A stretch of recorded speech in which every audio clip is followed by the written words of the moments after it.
بسم اللہ الرحمن الرحیم الحمد للہ رب العالمین اللہم صلی علی محمد وعلی آل محمد کما صلیت علی ابراہیم وعلی آل ابراہیم انک حمید مجید اللہم بارک کما بارکت علی ابراہیم وعلی آل ابراہیم انک حمید مجید۔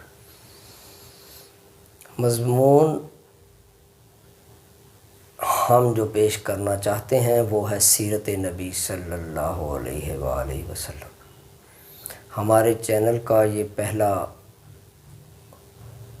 جو ہے پروگرام ہے۔ اولیاء و صالحین نے جو اسلام کی خدمات پیش کیں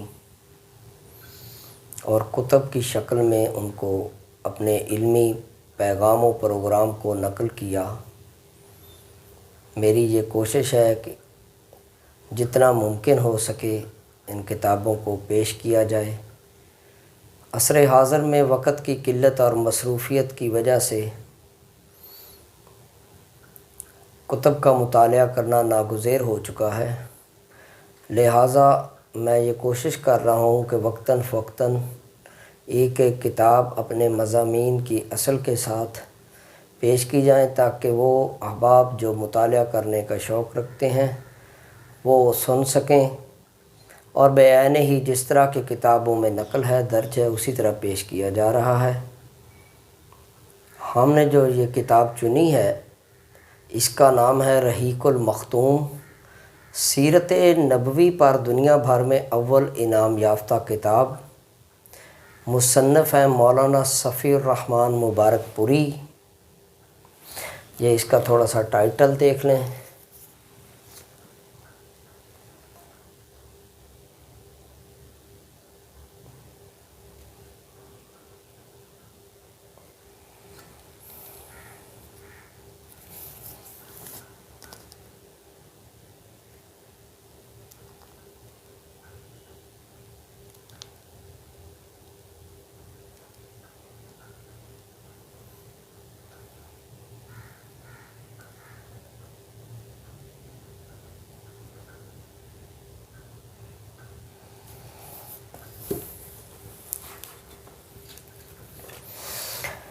مولانا صفی الرحمن مبارک پوری رحیق المختوم رابطہ عالم اسلامی مکہ مکرمہ کے زیر اہتمام منعقدہ سیرت نگاری کے عالمی مقابلہ میں اول آنے والی عربی کتاب کا اردو ترجمہ۔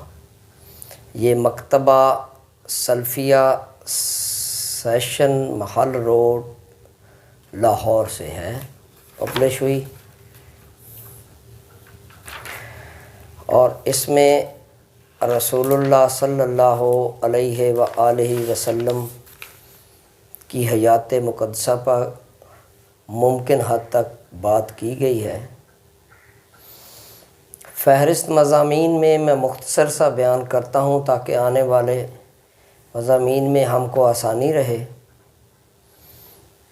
یہاں پر پہلا جو مضمون پیش کیا ہے وہ عرب، اس کا محل وقوع اور اس میں بسنے والی قومیں، حکومتیں، سرداریاں، یمن، حیرہ، شام، حجاز، سیاسی حالات، ادیان و مذاہب، جاہلی معاشرے کی چند جھلکیاں، اجتماعی حالات، اقتصادی حالت، اخلاق، خاندان نبوت، نسب، خانوادہ، چاہے زمزم کی کھدائی، واقعہ فیل، عبداللہ رسول اللہ صلی اللہ علیہ وآلہ وسلم کے والد محترم، ولادت باسعادت اور حیات طیبہ کے 40 سال، ولادت باسعادت بنی سعد میں واقعہ شک صدر، ماں کی آغوش محبت میں دادا کا سایہ شفقت، شفیق چچا روئے مبارک سے فیضان بارہ کی طلب، بحیرہ راہب،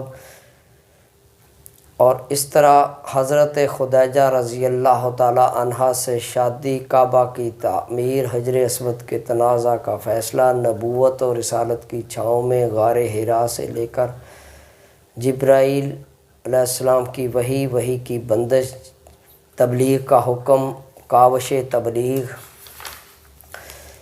کھلی تبلیغ، مکمل بائیکاٹ، حضرت ابو طالب کی خدمت میں قریش کا آخری وفد، غم کا سال، ابتدائی مسلمانوں کا صبر و ثبات اور اس کے اسباب، بیرون مکہ دعوت اسلام، قبائل اور افراد کو اسلام کی دعوت، اسراء اور معراج، پہلی بیعت عقبہ، دوسری بیعت عقبہ، ہجرت کے ہراول دستے، قریش کی پارلیمنٹ اور دارالندوہ میں پارلیمانی بحث اور رسول اللہ صلی اللہ علیہ وآلہ وسلم کے قتل کی ظالمانہ قرارداد پر اتفاق، نبی صلی اللہ علیہ وآلہ وسلم کی ہجرت، مدنی زندگی، ہجرت کے وقت مدینے کے حالات، نئے معاشرے کی تشکیل، مسجد نبوی کی تعمیر، یہود کے ساتھ معاہدہ، معاہدے کی دفعات، مسلح کشاکش، جنگ کی اجازت، سرایہ اور غزوات، سریہ سیف البحر، غزوہ بدر کبریٰ، بدر کے بعد جنگی سرگرمیاں، غزوہ احد، احد کے بعد کی فوجی مہمات، غزوہ احزاب، غزوہ بنی قریظہ، غزوہ احزاب و قریظہ کے بعد کی جنگی مہمات، غزوہ بن مستلق، غزوہ مرجسی، صلح حدیبیہ، نئی تبدیلیاں، صلح حدیبیہ کے بعد فوجی سرگرمیاں، غزوہ خیبر، غزوہ ذات، عمرہ قضا، معرکہ موطا، غزوہ فتح مکہ، غزوہ حنین، فتح مکہ کے بعد کے سرایہ اور اعمال کی روانگی، غزوہ تبوک، حج، غزوات پر ایک نظر، اللہ کے دین میں فوج در فوج داخلہ، دعوت کی کامیابی اور اثرات، حجۃ الوداع، آخری فوجی مہم، رفیق اعلیٰ کی جانب الوداعی آثار، مرض کا آغاز، آخری ہفتہ، وفات سے 5 دن پہلے، 4 دن پہلے، 1 یا 2 دن پہلے، 1 دن پہلے، حیات مبارکہ کا آخری دن، نزاع رواں، غم ہے بے کراں، حضرت عمر کا موقف، حضرت ابوبکر صدیق کا موقف رضی اللہ تعالیٰ عنہ اجمعین، تجہیز و تکفین اور تدفین، خانہ نبوت، اخلاق و اوصاف، حلیہ مبارک، کمال نفس اور مکارم اخلاق، قطب حوالہ۔ یہ تھے اس کے مضامین کی ایک مختصر سی فہرست جو کہ یہاں پر بیان کی گئی ہے، اور اپنی سرگزشت میں جو مولانا خود مصنف لکھتے ہیں، الحمدللہ رب العالمین والصلاة والسلام علی سید الاولین والآخرین محمد خاتم النبیین وعلی آلہ وصحبہ اجمعین، اما بعد۔ چونکہ رابطہ عالمی اسلامی نے سیرت نویسی کے مقابلہ میں حصہ لینے والوں کو پابند کیا ہے کہ وہ اپنے حالات زندگی بھی قلم بند کریں، اس لیے ذیل کی سطور میں اپنی سادہ زندگی کے چند خاکہ پیش کر رہا ہوں۔ سلسلہ نسب: صفی الرحمن بن عبداللہ بن محمد اکبر بن محمد علی بن عبد المومن بن فقیر اللہ مبارک پوری اعظمی۔ پیدائش: سند میں میری پیدائش 6 جون 1943 درج ہے، مگر یہ تخمینی اندراج ہے، تحقیق سے معلوم ہوا ہے کہ پیدائش 1942 کے وسط کی ہے۔ مقام پیدائش موضع حسین آباد ہے، جو مبارک پور کے شمال میں 1 میل کے فاصلے پر ایک چھوٹی سی بستی ہے۔ مبارک پور ضلع اعظم گڑھ کا ایک معروف علمی اور صنعتی قصبہ ہے۔ تعلیم و تعلم: میں نے بچپن میں قرآن مجید کا کچھ حصہ اپنے دادا اور چچا سے پڑھا۔ 1948 میں مدرسہ دارالتعلیم مبارک پور میں داخل ہوا، وہاں 6 سال رہ کر پرائمری درجات اور مڈل کورس کی تعلیم مکمل کی، قدر فارسی بھی پڑھی۔ اس کے بعد جون 1954 میں مدرسہ احیاء العلوم مبارک پور میں داخل ہوا، وہاں عربی زبان و قواعد، نحو و صرف، بعض دوسرے فنون کی تعلیم حاصل کرنی شروع کی۔ 2 سال بعد مدرسہ فیض پہنچا۔ مدرسہ کو اس علاقے میں ایک اہم دینی درسگاہ کی حیثیت حاصل ہے اور مئو نعت بھنجن قصبہ مبارک پور سے 35 کلومیٹر کے فاصلے پر ہے۔ اسی نام سے اس کا نام مدرسہ فیض عام مئو ہے۔ فیض عام میں میرا داخلہ مئی 1956 میں ہوا۔ وہاں میں نے 5 سال گزارے۔ عربی زبان و قواعد اور شرعی علوم و فنون یعنی تفسیر، حدیث، اہل حدیث، اصول حدیث، فقہ، اصول فقہ وغیرہ کی تعلیم حاصل کی۔ جنوری 1961 میں میری تعلیم مکمل ہو گئی۔ مجھے باقاعدہ شہادت التخرج یعنی سند تکمیل دی گئی۔ یہ سند فضیلت فی شریعہ اور فضیلت فی العلوم کی سند ہے اور تدریس و افتاء کی اجازت پر مشتمل ہے۔ میری یہ خوش قسمتی ہے کہ مجھے تمام امتحانات میں امتیازی نمبروں سے کامیابی حاصل ہوتی رہی۔ دوران تعلیم میں نے الہ آباد بورڈ کے امتحانات میں بھی شرکت کی۔ فروری 1959 میں مولوی اور فروری 60 میں عالم کے امتحانات دیے اور دونوں میں فرسٹ ڈویژن سے کامیاب ہوا۔ پھر ایک طویل عرصہ بعد مدرسین سے متعلق جدید حالات کے پیش نظر میں نے فروری 1976 میں فاضل ادب اور فروری 1978 میں فاضل دینیات کا امتحان دیا۔ الحمدللہ دونوں میں فرسٹ ڈویژن سے کامیاب ہوا۔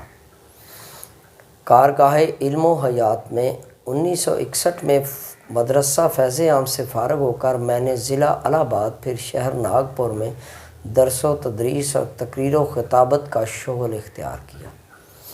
2 سال بعد مارچ 1963 میں مادر علمی اور مدرسہ فیض عام کے ناظم اعلیٰ نے مجھے تدریس کے کام پر مدعو کر لیا، لیکن میں نے وہاں بمشکل 2 سال گزارے تھے کہ حالات نے علیحدگی پر مجبور کر دیا۔ اگلا سال جامعۃ الرشاد اعظم گڑھ کی نظر ہوا۔ فروری 1966 سے مدرسہ دارالحدیث مئو کی دعوت پر وہاں مدرس ہو گیا۔ 3 سال یہاں گزارے اور تدریس کے علاوہ بحیثیت نائب صدر مدرس تعلیمی امور اور داخلی انتظامات کی نگہداشت میں بھی شریک رہا۔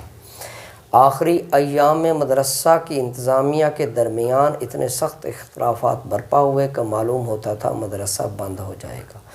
ان اختلافات سے بددل ہو کر میں نے عین عید کے روز استعفیٰ دے دیا اور چند دن بعد مدرسہ دارالحدیث سے مستعفی ہو کر مدرسہ فیض العلوم سیونی کی خدمت پر جا مامور ہوا، جو میو ناتھ بھنجن سے کوئی 700 کلومیٹر دور مدھیہ پردیش میں واقع ہے۔